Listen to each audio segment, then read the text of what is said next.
রিক্সাওয়ালারা এক হতে পারে, ট্যাক্সিওয়ালা এক হতে পারে, শ্রমিকরা এক হতে পারে, ট্রাকওয়ালারা এক হতে পারে, কিন্তু আমরা আলেমরা সহজে এক হতে পারি না। সমস্ত আলেম যদি ঐক্যবদ্ধ হয়ে এক কথা বলে, রসুলকে যারা গালি দিয়ে, আল্লাহকে যারা গালি দিয়ে, তাদের জানাজা আমরা কেউ পড়ব না, এরকম যদি সব আলেম এক হয়ে যায়, আগামীকাল থেকে কোনো নাস্তিক বাংলাদেশে থাকবে না। ঠিক কিনা বলেন? আপনারা শুনে আশ্চর্য হয়ে যাবেন, পৃথিবীতে জঘন্যতম একজন পাপী বর্তমানে আবুল সরকার বলে। কি নাম? আবুল সরকার। সে বাউল গান গায়। আমরা বাউল সম্পর্কে অনেকে জানি না। বাউল এটা কি জিনিস এটা অনেকে বুঝি না। 1986 সনে এই বাউল ওরা একটা কমিটি গঠিত হলো। এই বাউলের মূল তত্ত্ব ছিল তারা হিন্দু, বুদ্ধ, খ্রিস্টান সবাই মিলবে। সেখানে কারো পরিচয় থাকবে না আমি হিন্দু, কারো পরিচয় থাকবে না আমি মুসলমান, সবার পরিচয় থাকবে আমি মিশ্র বাউল। এবং তাদের কালিমা হচ্ছে, আমরা বলি লা ইলাহা ইল্লাল্লাহ মুহাম্মাদুর, তাদের কালিমা হচ্ছে লা ইলাহা ইল্লাল্লাহ লালন রাসূলুল্লাহ। বুঝেন নাই? তাদের নবী হচ্ছে লালন শাহ। লালন শাহ, লালন শাহকে তারা নবী মানে, লালনকে। এবং তারা বলে আমরা হিন্দু নই, মুসলমান নই, আমাদের সাইজি লালন শাহ, আমাদের নবী লালন শাহ, আমাদের ধর্মীয় স্লোগান হচ্ছে লালন শাহর কলিমা। এবং মুসলমানরা কাবা শরীফ যায় জিয়া তওয়াফ করার জন্য, তারা লালন শাহর মাজারে যায় তাদের লালন শাহকে খুশি করার জন্য। তারা বলতেছে কাবা যেতে হবে না, মদিনা যেতে হবে না, জেলে গেলে লালন শাহর মাজারে যেতে হবে। নাউজুবিল্লাহ বলেন। তাদের বৃত্তি হলো তাদের এখানে নামাজ নাই, বলে কোনো নামাজ নাই, রোজা নাই, তারা ঈদ নাই, জুমা নাই, মসজিদ নাই, জানাজা নাই, মারা গেলে কাফন নাই, দাফন নাই, সামাজিক কোনো বিবাহ বন্ধন নাই। তারা বলে যে মেয়ে যে ছেলের যে মেয়ে পছন্দ লাগে সেটা নিয়ে থাকবে, কোনো বিবাহ বন্ধন করতে হবে না। আকায়ে নামদার, মদিনার তাজদার, ওয়া জাহানের কর্ণদার, হাম গুনাহগারোं की शफाअतगार, रहमतुल्लिल आलमीन নবী মুহাম্মদুর রাসূলুল্লাহ সাল্লাল্লাহু আলাইহি ওয়াসাল্লামের প্রতি, যার বিধানে আনিত বিধানে একমাত্র আমাদের জন্য পাথেয়, আদর্শ, অনুকরণীয়, অনুসরণীয়, সে রসুলের জীবনী নিয়ে আমরা ধারাবাহিক অনেক জুমা থেকে আলোচনা করতেছি। বিশেষ করে রবিউল আউয়াল মাসের প্রথম জুমা থেকে রসুলের শিশু জীবন, বাল্য জীবন, যৌবন জীবন এবং মাক্কি জীবন, এখন আমরা রয়েছি মাদানী জীবনে। রাসূলুল্লাহ সাল্লাল্লাহু আলাইহি ওয়াসাল্লাম যখন মদিনা শরীফে গেলেন, সেই মদিনা শরীফে যাওয়ার পর মদিনাকে আক্রমণ করার জন্য কাফেররা প্রথম যুদ্ধ যেটা করেছিলেন সেটার নাম ছিল বদর। এরপরের যুদ্ধের নাম ছিল উহুদ। উহুদ যুদ্ধ সম্পর্কে আমরা 3 জুমা, কারণ ইসলামের সবচেয়ে কঠিন এবং ভয়াবহ যুদ্ধ ছিল উহুদের যুদ্ধ, যে যুদ্ধে রসুল করিম সাল্লাল্লাহু আলাইহি ওয়াসাল্লাম নিজের দাঁত ভেঙে গেছে, হেলমেট ঢুকে, লোহা টুপি ঢুকে মাথা ফেটে গেছে। সেই উহুদ যুদ্ধ শিক্ষা নিয়ে গত জুমায় আমরা আলোচনা করেছিলাম। উহুদ যুদ্ধ হয়েছিল 3য় হিজরিতে, অর্থাৎ হিজরত করার 3য় বৎসরে। উহুদ যুদ্ধের রেশ শেষ না হতে 5ম হিজরিতে 627 খ্রিস্টাব্দে যে যুদ্ধটা হয়েছিল সেই যুদ্ধের নাম হচ্ছে খন্দকের যুদ্ধ। খন্দক এটা হচ্ছে পরিখা, খাল, একটা গর্ত, বিশাল গর্তকে খন্দক বলা হয়। এই যুদ্ধকে খন্দকের যুদ্ধ বলার কারণ হচ্ছে এই যুদ্ধের আগে রাসূল করিম সাল্লাল্লাহু আলাইহি ওয়াসাল্লাম সাহাবাদেরকে নিয়ে একটা পরিখা খনন করেছিলেন, একটা খাল খনন করেছিলেন।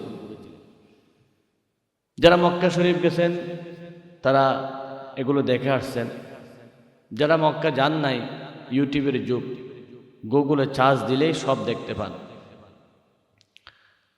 মদিনার 3 দিকে পাহাড়ে বেষ্টিত, খেজুর গাছ, পাহাড়, এগুলো। একটা দিক খোলা ছিল, উত্তর দিক। রসুল করিম সাল্লাল্লাহু আলাইহি ওয়াসাল্লাম এর আগে অনেক কিছু ছোটোখাটো ঘটনা হয়েছে, পরিলক্ষিত করলেন যে কাফেররা ঐক্যবদ্ধ হয়ে রসুলকে আক্রমণ করার জন্য, মদিনাকে আক্রমণ করার জন্য আসতেছে। এমন সময় আল্লাহ রসুল সাহাবা একরামদেরকে নিয়ে পরামর্শ করলেন কি করা যায়।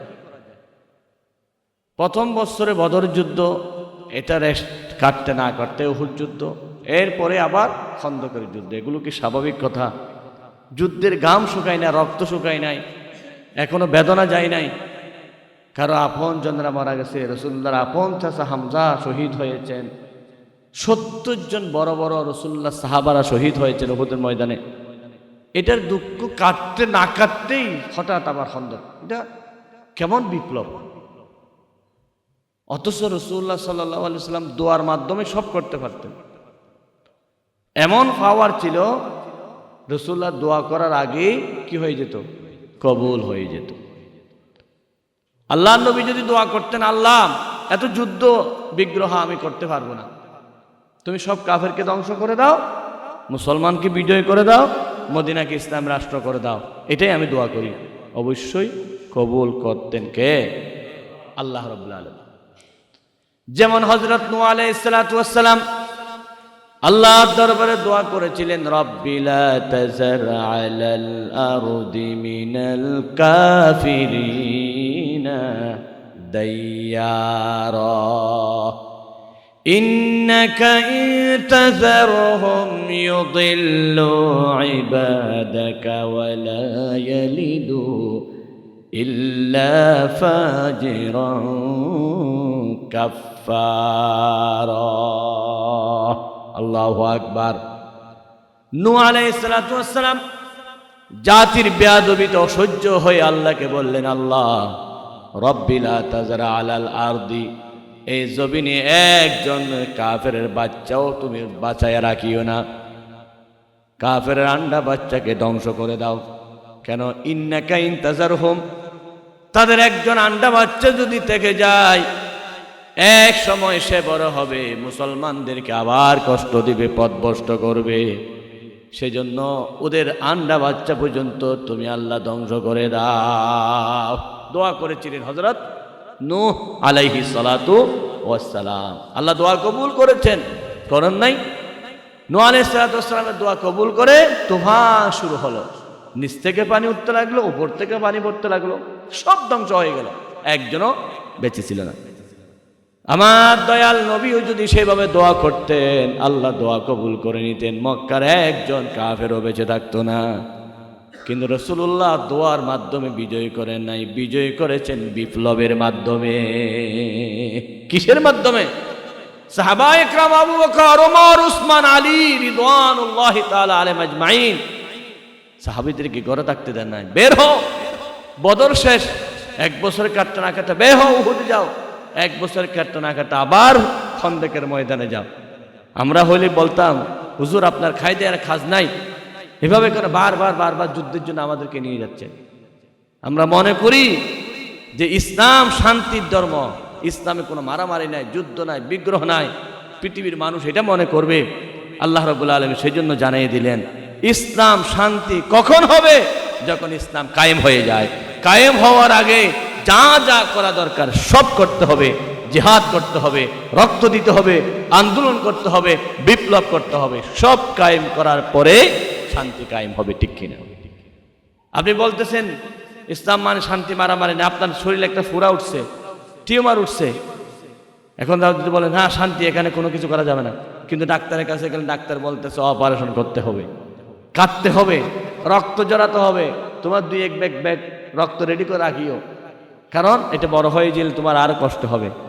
একটা ডাক্তার যেমন আপনার শান্তির জন্য অপারেশন করতেছে, রক্ত জড়াচ্ছে, কেটে ফেলতেছে, শরীরে অস্ত্রোপচার করতেছে, অনুরূপভাবে ইসলামের শান্তির জন্য রাসূলুল্লাহ সাল্লাল্লাহু আলাইহি ওয়াসাল্লাম অস্ত্র ব্যবহার করেছেন, জিহাদের ময়দানে গিয়েছেন শুধু ইসলাম শান্তি প্রতিষ্ঠা করার জন্য, ঠিক কিনা?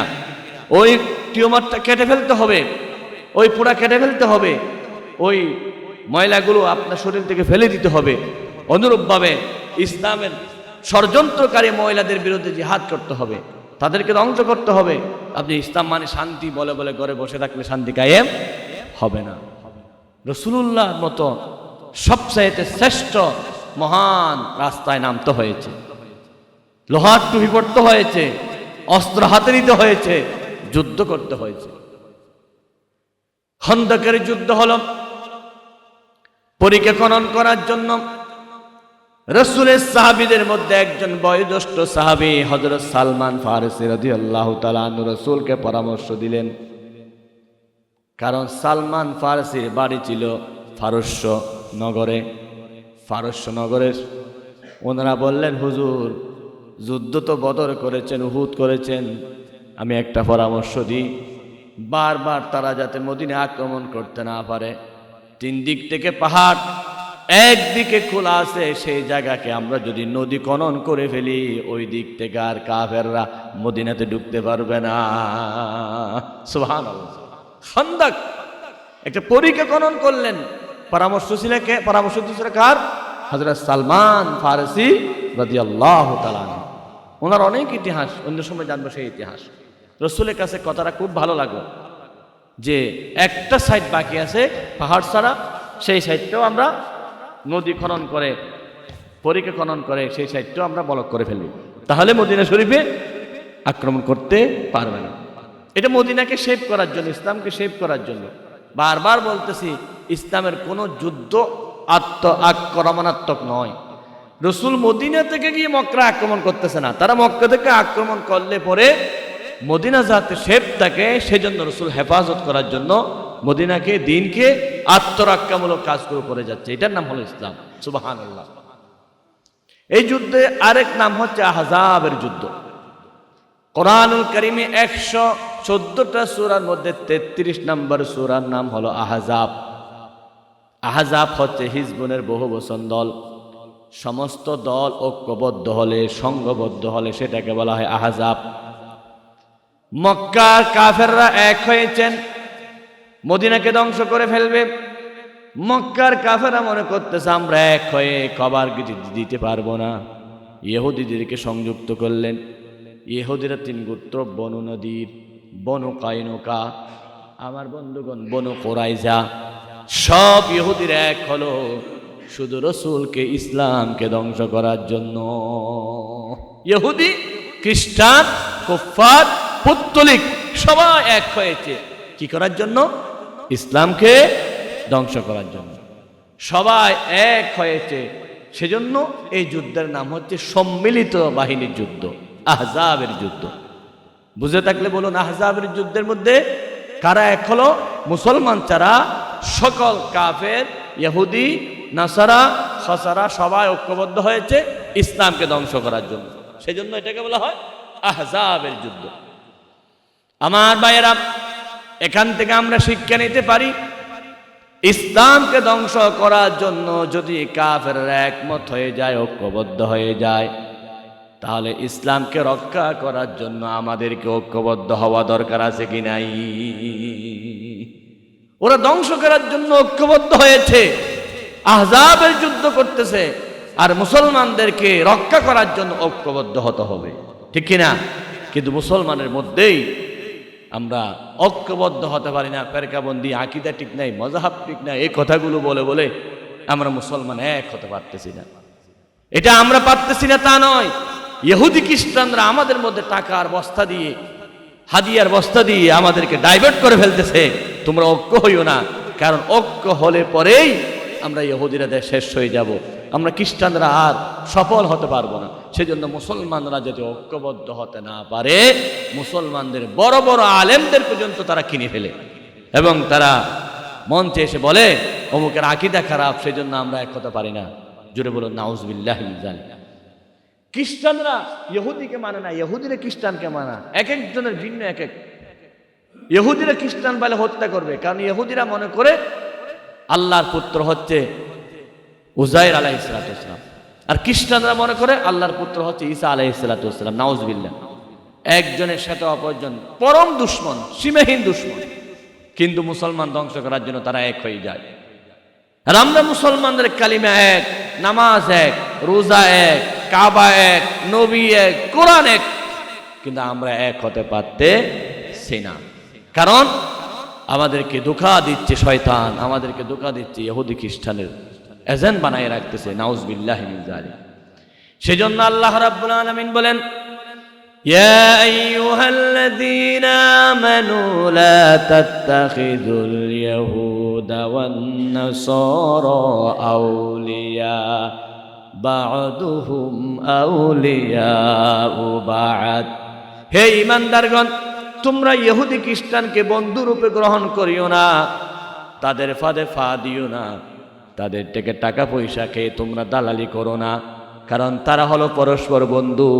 তোমরা মুসলমানের কোনোদিন তারা কল্যাণ চাইবে না, ঠিক কিনা? আল্লাহ রাব্বুল আলামিন স্পষ্ট করে বলে দিলেন, লা তাজিদান্না আশাদ্দান নাসি আদাওয়াতাল লিল্লাযীনা আমানুল ইয়াহুদ। লামে তাকিদ নুনে সকিলা দিয়ে আল্লাহ বলতেছেন, মুসলমানদের সবচাইতে বড় দুশমনের নাম হলো ইহুদি। সবচাইতে বড় দুশমনকে ইহুদি এবং নাসারা। ওরা মিডিয়ার মাধ্যমে টাকা দিয়ে আমাদেরকে জানিয়ে দিচ্ছে ইসলামে জিহাদ নাই, ইসলামে আন্দোলন নাই। কারণ আমরা যদি জিহাদের পক্ষে যাই তাহলে ইহুদিরা ধ্বংস হয়ে যাবে, আন্দোলন পক্ষে ধ্বংস হয়ে যাবে, কারণ তারা দুনিয়া থেকে চিরতরে নিশ্চিহ্ন হয়ে যাবে। সেই মুসলমানদেরকে এক হতে তারা দিবে না। তাদের সবচেয়ে বড় পরিকল্পনা হলো মুসলমানদেরকে এক হতে দেওয়া যাবে না। কারণ এক ঘরের মধ্যে 4 ভাই যদি এক হয়ে থাকে তাহলে বাহিরের লোকেরা তো সম্পত্তি নিয়ে টানাটানি করতে পারবে না। আপনার ঘরের সম্পত্তি রক্ষা করতে হলে আগে ভাই ভাই এক হন। কিন্তু ঘরের মধ্যে যদি ঝামেলা থাকে, ভাই ভাইয়ে দুশ্মনী থাকে, বাহিরের লোকেরা তো আপনার সম্পত্তি শেষ করে দিবে, ঠিক কিনা? আজকে আমরা ভাইয়ে ভাইয়ে এক হতে পারি না, মুসলমানে এক হতে পারি না, দাড়িওয়ালা টুপিওয়ালা এক হতে পারি না, মজহাবিলা মজহাবি এক হতে পারি না। অথচ সবার দিন এক, ইসলাম এক, সব কিছু এক। এটা হচ্ছে ইহুদিদের পরিকল্পনা। আর কাফেররা এক হয়েছে, এখনো বিশ্বে কাফেররা এক। তারা একটা সমিতি গঠন করেছে, হিন্দু বুদ্ধ খ্রিস্টান ঐক্য পরিষদ। বলেন, হিন্দু বুদ্ধ খ্রিস্টান ঐক্য পরিষদ। তারা এক হয়ে গেছে মুসলমানকে ধ্বংস করার জন্য। কিন্তু মুসলমানরা ঐক্য পরিষদ গঠন করতে পারতেছি না, কারণ আমাদের কপাল পোড়া। রিক্সাওয়ালারা এক হতে পারে, ট্যাক্সিওয়ালা এক হতে পারে, শ্রমিকরা এক হতে পারে, ট্রাকওয়ালারা এক হতে পারে, কিন্তু আমরা আলেমরা সহজে এক হতে পারি না। সমস্ত আলেম যদি ঐক্যবদ্ধ হয়ে এক কথা বলে, রসুলকে যারা গালি দিয়ে, আল্লাহকে যারা গালি দিয়ে, তাদের জানাজা আমরা কেউ পড়ব না, এরকম যদি সব আলেম এক হয়ে যায়, আগামীকাল থেকে কোনো নাস্তিক বাংলাদেশে থাকবে না, ঠিক কিনা বলেন? আপনারা শুনে আশ্চর্য হয়ে যাবেন, পৃথিবীতে জঘন্যতম একজন পাপী বর্তমানে আবুল সরকার বলে। কি নাম? আবুল সরকার। সে বাউল গান গায়। আমরা বাউল সম্পর্কে অনেকে জানি না। বাউল এটা কি জিনিস এটা অনেকে বুঝি না। 1986 সনে এই বাউল ওরা একটা কমিটি গঠিত হলো। এই বাউলের মূল তত্ত্ব ছিল তারা হিন্দু বুদ্ধ খ্রিস্টান সবাই মিলবে। সেখানে কারো পরিচয় থাকবে না আমি হিন্দু, কারো পরিচয় থাকবে না আমি মুসলমান, সবার পরিচয় থাকবে আমি মিশ্র বাউল। এবং তাদের কালিমা হচ্ছে, আমরা বলি লা ইলাহা ইল্লাল্লাহ মুহাম্মাদুর, তাদের কালিমা হচ্ছে লা ইলাহা ইল্লাল্লাহ লালন রাসূলুল্লাহ। বুঝেন নাই? তাদের নবী হচ্ছে লালন শাহ। লালন শাহ, লালন শাহকে তারা নবী মানে, লালনকে। এবং তারা বলে আমরা হিন্দু নই, মুসলমান নই, আমাদের সাইজি লালন শাহ, আমাদের নবী লালন শাহ, আমাদের ধর্মীয় স্লোগান হচ্ছে লালন শাহর কলিমা। এবং মুসলমানরা কাবা শরীফ যায় তাওয়াফ করার জন্য, তারা লালন শাহর মাজারে যায় তাদের লালন শাহকে খুশি করার জন্য। তারা বলতেছে কাবা যেতে হবে না, মদিনা যেতে হবে না, জেলে গেলে লালন শাহর মাজারে যেতে হবে। নাউজুবিল্লাহ বলেন। তাদের বৃত্তি হলো তাদের এখানে নামাজ নাই, বলে কোনো নামাজ নাই, রোজা নাই, তারা ঈদ নাই, জুমা নাই, মসজিদ নাই, জানাজা নাই, মারা গেলে কাফন নাই, দাফন নাই, সামাজিক কোনো বিবাহ বন্ধন নাই। তারা বলে যে মেয়ে যার যে ছেলে যে মেয়ে পছন্দ লাগে সেটা নিয়ে থাকবে, কোনো বিবাহ বন্ধন করতে হবে না। সুবহানাল্লাহ বলে। শুধু তাই নয়, তারা পুরুষ এবং নারীকে একসাথে মিলন করতে, একসাথে থাকতে হবে। এবং যারা লালনের প্রধান, যারা বাউলের প্রধান, ওনার সাথে যে মহিলা গান করতে হবে, একসাথে থাকতে হবে, কেউ বাধা দিতে পারবে না। এটা হচ্ছে লালন শাহর নীতি। এবং সেই বাউলের একজন গায়ক আবুল নামক সে গায়ক, তিনি বলতেছে যে আল্লাহ হচ্ছেন নাউজুবিল্লাহ মুনাফিক। আরো জোরে বল নাউজুবিল্লাহ। কেমনে মুনাফিক তিনি পরিচয় দিয়েছে, ব্যাখ্যা করে শুনুন। বলে আল্লাহ রসুলের মাধ্যমে একবার বলে আউয়ালু মা খালাকাল্লাহুল কালাম, আল্লাহ প্রথমে কলম সৃষ্টি করেছেন। আর এক হাদিসে বলছে আল্লাহ আউয়ালু মা খালাকাল্লাহু নূরি, আল্লাহ নবী নূর সৃষ্টি করেছেন। আর এক হাদিসে বলতেছে আউয়ালু মা খালাকাল্লাহু আল্লাহ আউয়ালু মা খালাকাল্লাহুল আরশ, আল্লাহর আরশ আগে সৃষ্টি হয়েছে। এক এক কথা বলে কেন? নিশ্চয় আল্লাহ মুনাফিক, নাউজুবিল্লাহি মিন যালিক। আল্লাহ রাব্বুল আলামিন এক একটা কথা নবীর মাধ্যমে বলার কারণ কি? রুগী এক একটা হলে ডাক্তার চিকিৎসা এক এক রকম করে। এক পরিবেশে বলতে হচ্ছে আল্লাহ কলমের গুরুত্ব দিয়ে বলতেছে কলম আগে সৃষ্টি করেছেন। রুহের জগতে একটা সৃষ্টি করেছেন, দুনিয়ার জগতে আরেকটা সৃষ্টি করেছেন। জগৎ ভিন্ন ভিন্ন না? এক এক জগতে এক একটা সৃষ্টি করলে অসুবিধা আছে? সে মাহাত্ম তো বুঝে না, বরং আল্লাহ মুখে এক কথা কয়, পিছন রাস্তা দিয়ে নাকি আরেক কথা কয়। জোরে বলো নাউজুবিল্লাহি মিন যালিক। আচ্ছা, আপনারা মুসলমান হিসেবে সাক্ষী দেন, এই লালন শাহের এই নীতি, এই কালিমা কি কোনো মুসলমান বরদাস্ত করতে পারে? লা ইলাহা ইল্লাল্লাহ লালন শাহ রাসূলুল্লাহ, এই কথা বললে কি আমরা মেনে নিতে পারি? দল যে যেটা করুন না কেন, ইসলাম হিসাবে বলুন। হয়তো অনেকে ব্যাখ্যা করবেন হুজুরে কড়া কথা বলে। আল্লাহর কসম, আমি কোনো দলকে খুশি করার জন্য কড়া কথা বলি না। ওয়াল্লাহি, আল্লাহ শপথ করে বলতেছি, শুধু আল্লাহকে খুশি করার জন্য কথা বলি। কারণ আমার একটা কথাই যদি একজন মানুষ হেদায়েত হয়, ব্রেন যদি ঠিক হয়, কিয়ামতের দিন সেটা রুসিলে আমি নাজাত পাবো ইনশাআল্লাহ। বলে ইনশাআল্লাহ। সেজন্য আমি 1996 সন থেকে মসজিদে খুতবা দিচ্ছি। 96 সন আমি যে লেখাপড়া করা অবস্থায়, তখন থেকেই আমি আল্লাহর সাথে ওয়াদা করেছি, আল্লাহকে বলেছি আল্লাহ আমার মতো কত বক্তা ওয়াজ করতেছে, কত শরীয়তুল্লাহ আলেম হয়েছে, কিন্তু আমি কোনো আলেমের জুড়ে এখানে বসি নেই। যতদিন তুমি কথা বলার শক্তি দিবে ততদিন তোমার পক্ষেই কথা বলে যাব। এজন্য যা মামলা হামলা জেল জরিমানা হয় সব সহ্য করব, তারপরও মৃত্যু পর্যন্ত আল্লাহ তোমার পক্ষে কথা বলার তৌফিক আমাকে দান করো, আমিন। এটা আল্লাহর সাথে আমার ওয়াদা। সেজন্য আল্লাহকে খুশি করার জন্য কোনো দলের পক্ষে আমি কথা বলি না, আমি শুধু আল্লাহকে খুশি করার জন্য বলি। তো যে ব্যক্তি বলতেছে যার দলীয় স্লোগান হচ্ছে লা ইলাহা ইল্লাল্লাহ লালন শাহ রাসূলুল্লাহ, তারা কি মুসলমান থাকতে পারে? তারা কি ইমানদার থাকতে পারে? তারা কখনো ইসলাম ওয়ালা থাকতে পারে না। তাদের কাছে নামাজ নাই, রোজা নাই, হজ নাই, যাকাত নাই, কিচ্ছু নাই। এবং তারা বলে যে তাদের ধর্মীয় বিধান হচ্ছে যত পারো নাচো, খুশি করো। বলে আল্লাহ নিজে নাচতে বলেছে, নাউজুবিল্লাহ। কোথায় বলেছে? বলে আল্লাহ সূরা নাসে বলেছেন কুল আউযু বিরাব্বিন নাস, নাচো, মালিকিন নাস নাচো, ইলাহিন নাস নাচো। দেখছেন কোরআনের কি অপব্যাখ্যা করতেছে। সেই লালন শাহ ভক্ত অনুরক্ত বাউল গীতিকার একজন আবুল, তিনি আল্লাহর ব্যাপারে এক কথা বলার পরে সমগ্র বাংলাদেশে তোলপাড় শুরু হয়ে গেল। কিন্তু বাংলাদেশের নাম বললে আপনারা এখনই চিনবেন, বড় দলের প্রধানরা বলতেছে আবুলের বিরুদ্ধে আন্দোলন করাটা মুসলমানের ঠিক হয় নাই। জোরে বলুন সুবহানাল্লাহ। আমরা জানি বড় দল বলে যা বলে তা সত্য হবে তা নয়। হাতির গোশত বড়, ফাতিহার লাগে না। কবুতরের গোশত খুব কম, তারপরও ফাতিহার মধ্যে, অর্থাৎ পবিত্র জিনিস। সুতরাং তোমরা বড় দল বলে আবুল সরকারকে সমর্থন করবা এবং আবুলের বিরুদ্ধে যারা মিছিল করেছে তাদের বিপক্ষে কথা বলবা। বাংলাদেশের মানুষ বুঝতে বাকি রইল না তোমরা হলো ইহুদিদের দালাল, ঠিক কিনা? না হলে আল্লাহকে গালি দিবে, রাসূলকে গালি দিবে, মুসলমানরা কখনো বরদাস্ত করতে পারে না। আজকে কিছু দেখি বন্ড হুজুর নামের প্রচারকরা যারা 5 আগস্টের পালায় ছিল, সেই দলে কিছু হুজুররা পর্যন্ত বাউল সরকারের পক্ষে বলতেছে, এই গায়কের পক্ষে কথা বলতেছে। জোরে বলুন নাউজুবিল্লাহি মিন যালিক।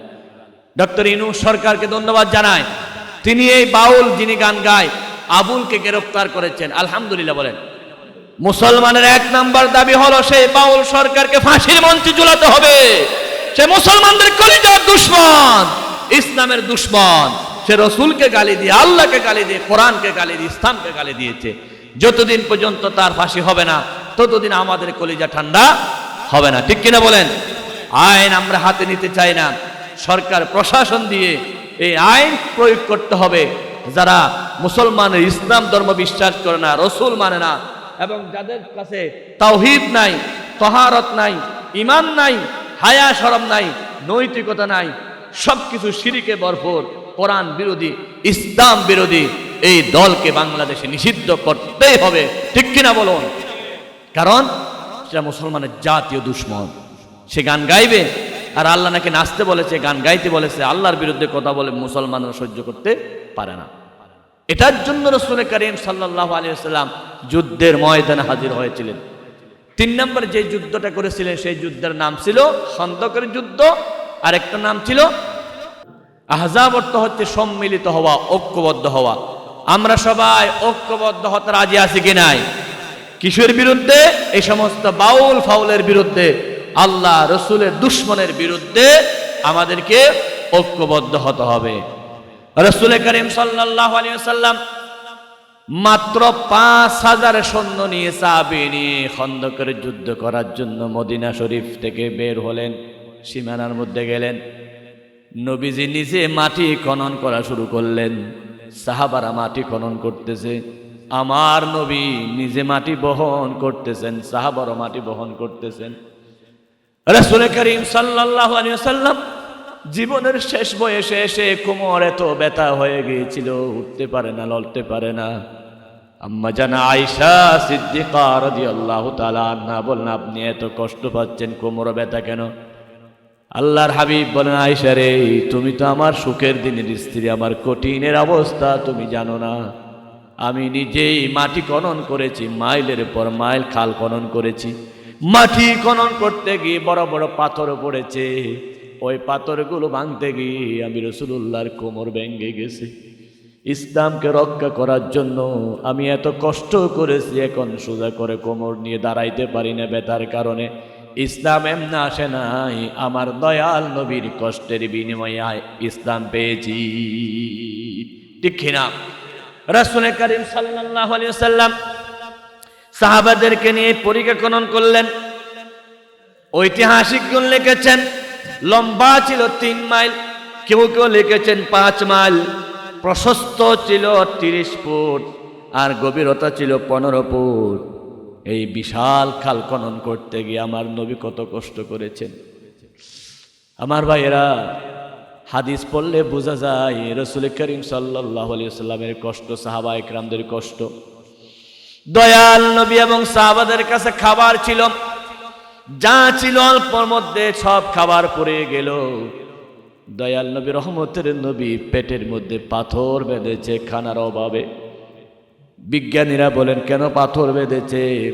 বলে পাথর হলো ঠান্ডা, খিদার যন্ত্রণায় পেটে যখন কষ্ট হয়, একটু ঠান্ডা লাগলে পেটে শান্তি পায়।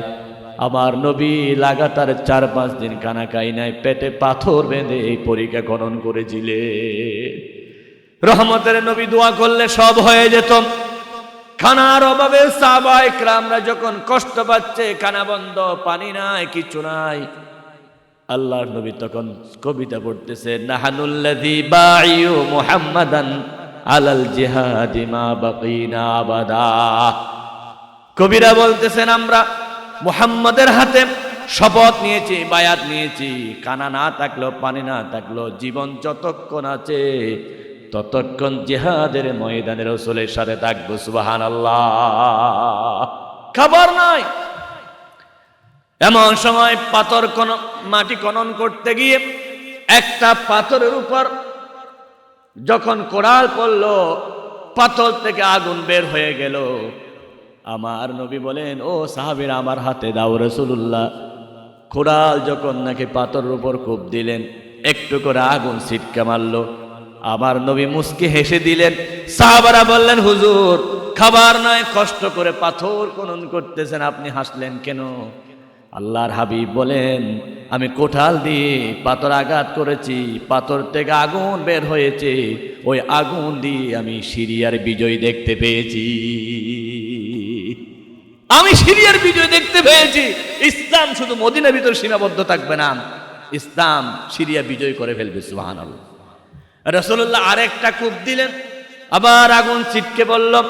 আল্লাহর হাবিব বলেন, ও সাহাবীরা, আমি কোদাল দিয়ে পাথর যখন নাকি নিক্ষেপ করলাম, আগুন ছিটকে পড়ল, সে আগুন দিয়ে আমি পারস্য বিজয় দেখতে পেয়েছি। জোরে বলুন সুবহানাল্লাহ।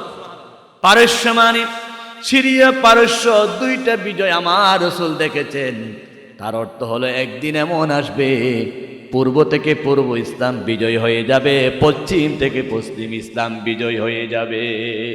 তাওহীদ কি আমানত सीनों में है हमारा, आसान ही मिटाना नामो निशा हमारा, सीनो अरब हमारा, हिंदुस्ता हमारा, आसान ही मिटाना नामो निशा हमारा।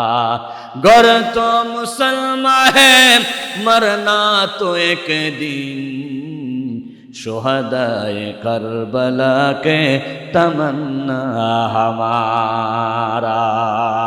अल्लाहु अकबर। বিশ্বকবি কবি সম্রাট আল্লামা ইকবাল রহমতুল্লাহ আলাইহি বলেন, সিনু আরব হামারা, হিন্দুস্তা হামারা, মুসলিম হে হাম ওয়াতন হে সারা জাহাঁ হামারা। মুসলমানরা ভয় পেও না, চীন আমাদের হবে, পারস্য আমাদের হবে, আমেরিকা আমাদের হবে, পৃথিবীতে সব দেশ মুসলমানের হবে। এমন একটা সময় আসবে যেই সময়ে সূর্য উদিত হবে মুসলিম দেশে, সূর্য ডুবে যাবে মুসলিম দেশে। বলুন সুবহানাল্লাহ। পুরা পৃথিবী ব্যাপী মুসলিম বিজয় হবে ইনশাআল্লাহ। বলুন ইনশাআল্লাহ। আমেরিকার মতো দেশে একজন মুসলমান মেয়র হওয়া এটা স্বাভাবিক কথা নয়, ঠিক কিনা? এটা ইসলামের বিজয়। আজকে দেখেন অধিকাংশ দেশে ইসলাম বিজয় হচ্ছে।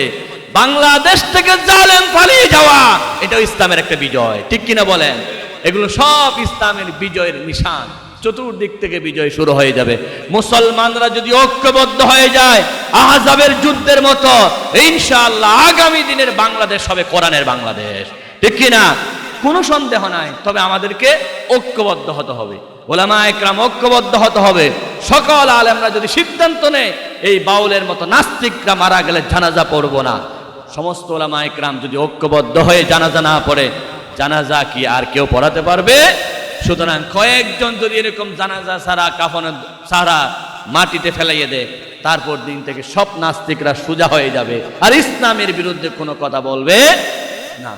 আজকে আলেমরা ঐক্যবদ্ধ না হওয়ার কারণেই ফজলু পাগলার মতো মেন্টালরা আজকে এমপি প্রার্থী হয়ে দিতে পারে। জোরে বলেন নাউজুবিল্লাহ। যে পাগলা আল্লাহকে গালি দেয়, রসুলকে গালি দেয়, সে নাকি দোয়া করে, আল্লাহ কোন মায়ের পেটে কোন আলেম সন্তান তুমি জন্ম দিও না। জোরে বলেন নাউজুবিল্লাহ। অথচ তার বোঝা উচিত আলেম জন্ম না নিলে মসজিদে ইমামতি করবে কে? আলেম জন্ম না নিলে দুনিয়া টিকবে না। তোমার মায়ের বিবাহ পড়াবে কে আলেম না থাকলে, ঠিক কিনা? সে মাকে মঞ্চে বলতেছে, আমার বড় দোয়া হচ্ছে আল্লাহ যেন কোনো মায়ের পেটে যেন কিনা দে, কোনো আলেম জন্ম না দে।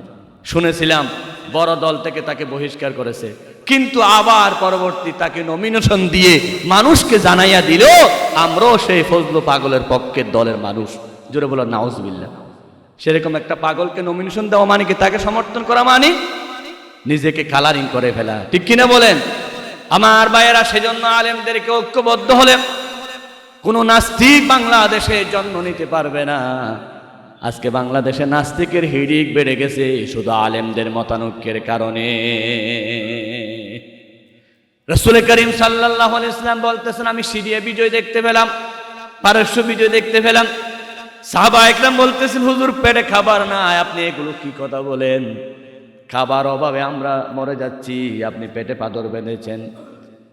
হযরত সাহাবা একরাম রাসূলকে বলেন, হুজুর অনুমতি দেন, আমাদের কাছে কয়েকটা ঘোড়া আছে, উট আছে, উটগুলো জবাই করে খেয়ে ফেলি। আমার নবী বলেন, ঠিক আছে তোমরা খেয়ে ফেলো। হযরত ওমর শুনলেন।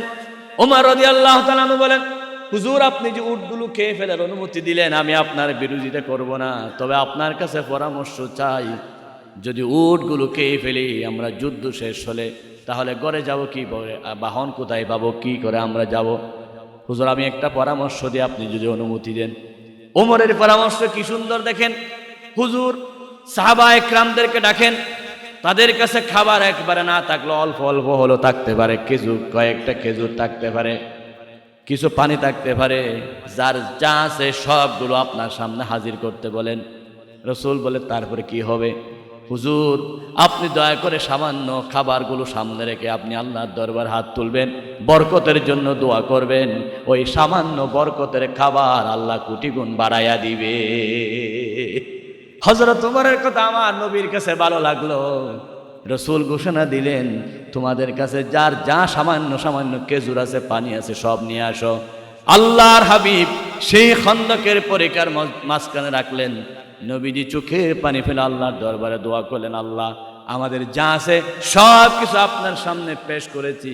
কাফেররা আমাদেরকে মারে অস্ত্র দিয়ে, সৈন্য দিয়ে, তুমিও যদি আমাদেরকে রিজিক দিয়ে মারো, কেমনে আমরা ইসলাম প্রচার করব? আমার নবী চোখের পানি ফেলে দোয়া করেছেন। এমন খাবার বেড়ে গেল, সামান্য খাবার থেকে রসুল বলতেছেন, তোমাদের যার যা পাত্র আছে নিয়ে আসো। পাত্র মানে ডেক বলেন, লাই বলেন, বালতি বলেন, যার যা কিছু আছে সব নিয়ে আসলো।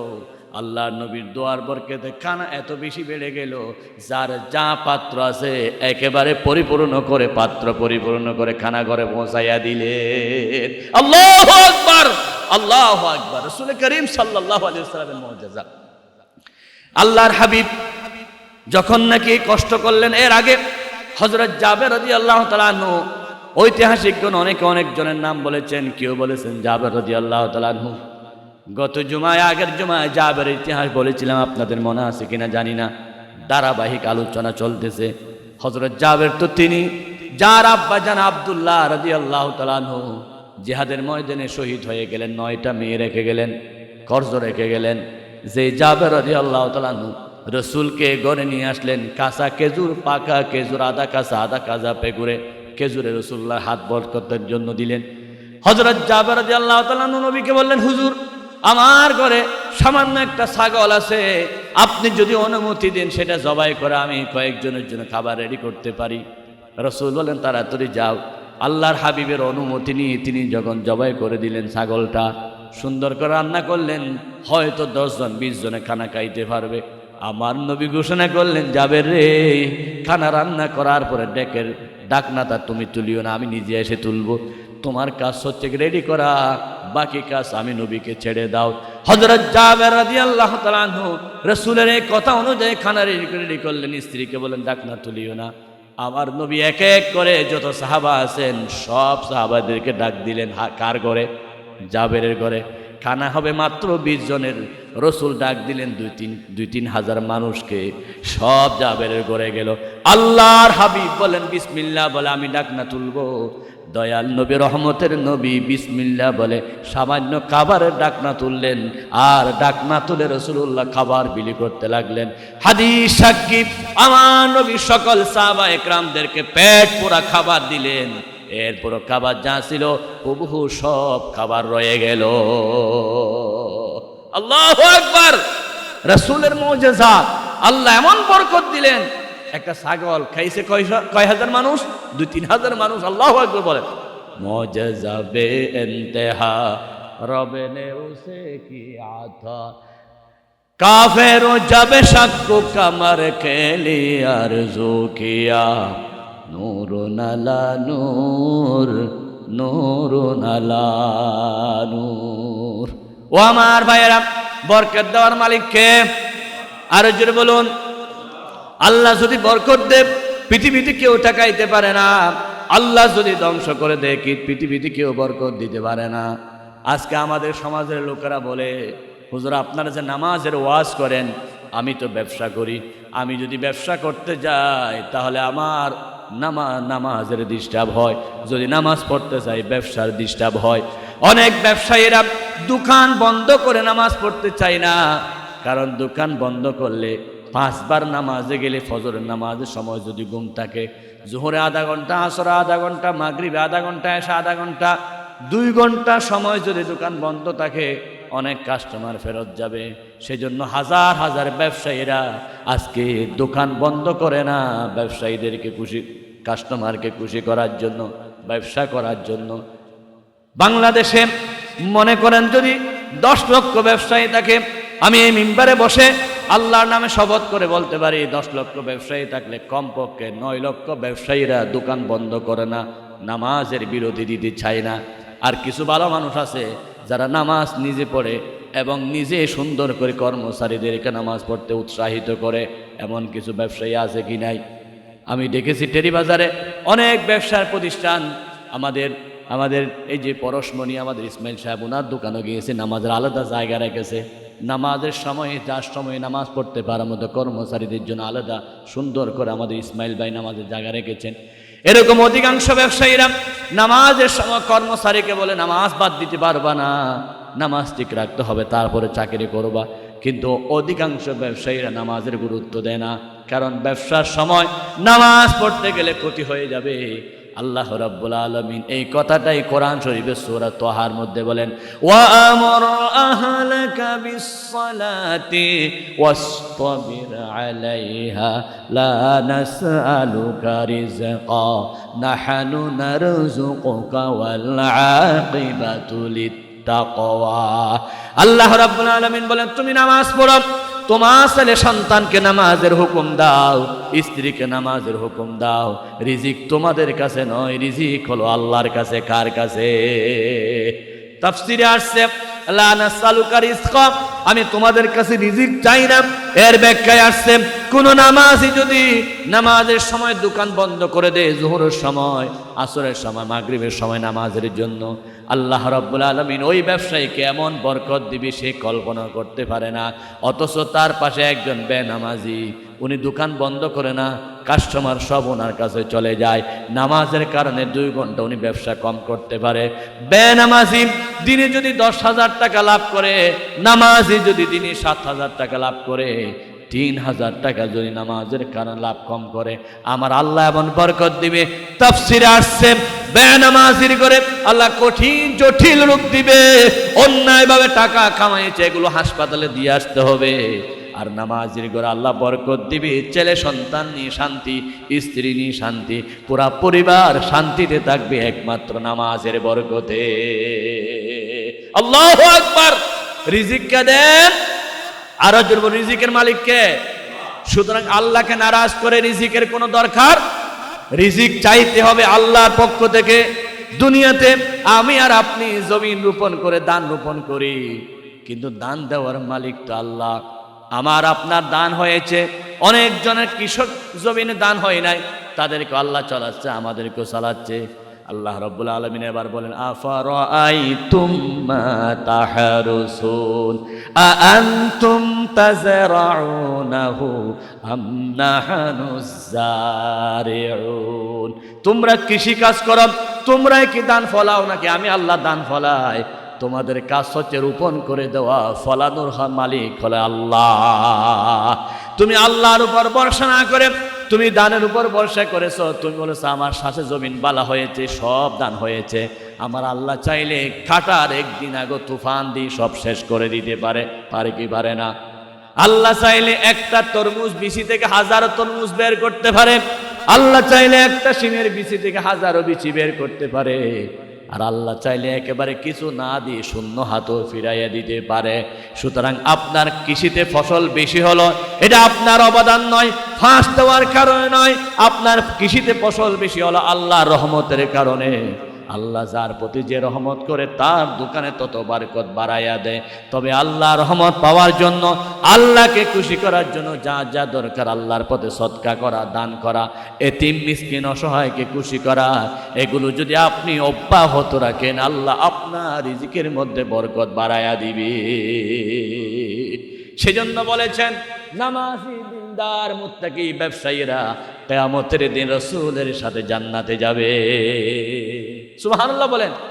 নামাজি ব্যবসায়ীরা, সৎ আমানতদার ব্যবসায়ীরা কার সাথে জান্নাতে যাবে? রসুলের সাথে জান্নাতে যাবে, এটা সোজা কথা নয়, সোজা কথা নয়। আপনার ব্যবসার লোভে পড়ে নামাজ বাদ দিয়েছেন, ইসলাম বাদ দিয়েছেন, দিন বাদ দিয়েছেন, আল্লাহ সেই ব্যবসার মধ্যে গজব নাজিল করবে। গত জুমাবারে 10টা বাজে ভূমিকম্প হয়েছিল, হয় নাই? বিজ্ঞানীরা বলতেছেন এখনো কয়েকটা ভূমিকম্প হচ্ছে, কালকেও নাকি হয়েছে, মৃদু ভূমিকম্প, হালকা ভূমিকম্প। এই ভূমিকম্পগুলো কেন হয়? রাসূল করিম সাল্লাল্লাহু আলাইহি ওয়াসাল্লামকে প্রশ্ন করা হলো, ইয়া রাসূলুল্লাহ মাযযালাজিল, কেন ভূমিকম্প হয়? আল্লাহর হাবিব বলেছেন ভূমিকম্পের মূল কারণ হলো 5টা। কয়টা? 1 নম্বর হলো যেই সমাজের মধ্যে জিনা বেড়ে যায়, সেই সমাজের মধ্যে ভূমিকম্প বেড়ে যায়। কি বেড়ে যায়? ভূমিকম্প বেড়ে যায়। বলুন না, কি বেড়ে যায়? জিনা যে সমাজের মধ্যে বেড়ে যায়, সেই সমাজের মধ্যে ভূমিকম্প বেড়ে যায়। আজকে বাংলাদেশে জিনা যে কি পরিমাণ হচ্ছে ফিরিস্তি দিয়ে বলতে পারবো না। মোবাইলের মাধ্যমে লাখ লাখ জিনা হচ্ছে, আজকে হাজার হাজার নাইট কোর্সের মাধ্যমে হচ্ছে, পতিতালয়ের মাধ্যমে হচ্ছে, কত মাধ্যম যে হচ্ছে, প্রেমের মাধ্যমে হচ্ছে। সমস্ত যারা বাংলাদেশ থেকে বন্ধ করতে পারলে এই বাংলাদেশ ভূমিকম্প থেকে বাঁচতে পারবে। 2 নাম্বার, রাসূল বলেছেন ভূমিকম্প হওয়ার মূল কারণ হচ্ছে মদ। যেই সমাজে মদ বেশি, সেই সমাজে ভূমিকম্প বেশি। মদ আজকে বাংলাদেশে কি পরিমাণ যে হয়েছে, কিভাবে বলবো? ট্যাবলেট, ক্যাপসুল, বাবা, ফেন্সিডিল, কত নাম দিয়ে খাচ্ছে। যুবকরা আজকে মদ ছাড়া বাঁচে না। মদের টাকা না পেয়ে সন্তান মায়ের গায়ে হাত তুলেছে, দেখেন নাই পত্রিকায়? আছে কিনা? আমি কি মিথ্যে বলতেছি? অথচ সাদেক কাইয়ুম বিপি হয়েছে ঢাকা বিশ্ববিদ্যালয়ে, বয়স অল্প, এখনো মাত্র ছোট্ট ছেলের মতো দেখা যায়। তিনি একজন ছেলে হতে পারে, কিন্তু সমস্ত ছাত্র ছাত্রীরা তাকে যখন নির্বাচিত করলো, প্রাচ্যের অক্সফোর্ড ঢাকা বিশ্ববিদ্যালয়ের মতো ক্যাম্পাসে তিনি মদকে নিষিদ্ধ করে দিলেন।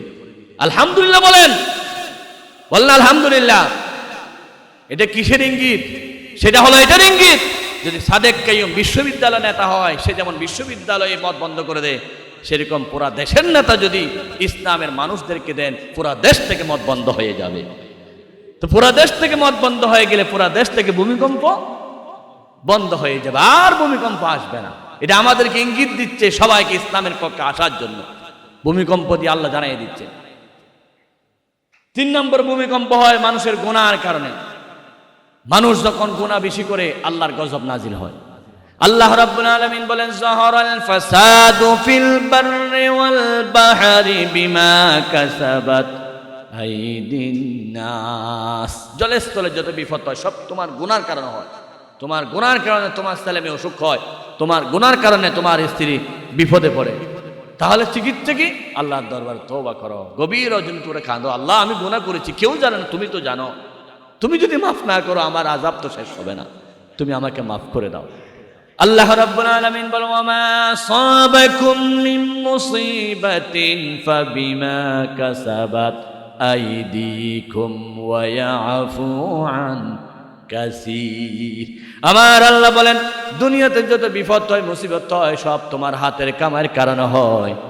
যেই পরিমাণ গুনাহ করো আল্লাহ সেই পরিমাণ শাস্তি দেয় না, অনেক মাফ করে দে। আল্লাহ যদি সেই পরিমাণ শাস্তি দিত তোমরা বাঁচতে পারত না। 4 নম্বর মদ, 1 নম্বর জিনা, 2 নম্বর মদ, 3 নম্বর গুনাহ, 4 নম্বর হলো নাচ এবং গান। যেই সমাজে নাচ গান বেড়ে যায় সেই সমাজে ভূমিকম্প বেড়ে যায়। নির্দেশ কার?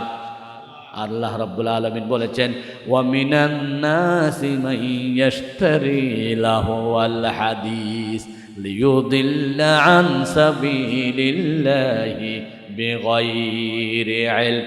এমন কিছু মানুষ আছে যারা নর্তকী, গায়িকা, বাদ্যযন্ত্র কিনে এগুলো দিয়ে গান বাজনা করে। আল্লাহ রাব্বুল আলামিন বলেন, উলাইকা লাহুম আযাবুম মুহিন, তাদের উপর আল্লাহর কঠিন শাস্তি আপতিত হয়। সুতরাং আল্লাহর শাস্তি থেকে বাঁচতে হলে গান বন্ধ করতে হবে, সমাজে মোবাইলের গান বন্ধ করতে হবে। ঘরে ঘরে আজকে সিনেমা চলতেছে, নাটক চলতেছে।